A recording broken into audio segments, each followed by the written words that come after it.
আমি বাড়িতে সবসময় মাছ ভাজির জন্য একটা রেডিমিক্স মাছ ভাজির মশলা তৈরি করে রাখি, আর এই মশলা দিয়ে মাছ ভাজি করলে মাছ ভাজির স্বাদ বহুগুণ বেড়ে যায়।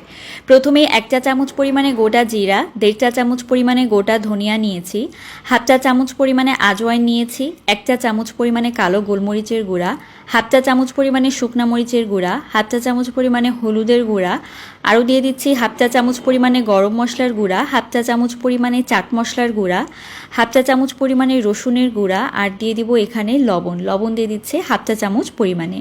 এখন এখানে ধনিয়া, জিরা আর তার সাথে যে আজওয়াইনটা নিয়েছিলাম সেগুলোকে শুকনো খোলাতে আমি একদম মুচমুচা করে টেলে নিব।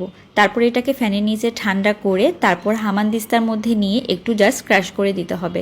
একদম মিহি গুঁড়া করা কিন্তু যাবে না। তো আমি একটু জাস্ট আধা ভাঙা করে নিচ্ছি। এখন বাকি যেই গুঁড়া মশলাগুলো ছিল সেগুলোকেও এর সাথে ভালোভাবে একটু মিক্স করে নিতে হবে।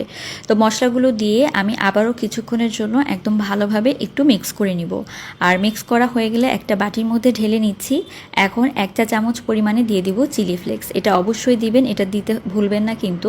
তো চিলি ফ্লেক্স দিয়ে ভালোভাবে মিক্স করে নিলেই কিন্তু রেডিমিক্স মাছ ভাজির মশলা একদম রেডি।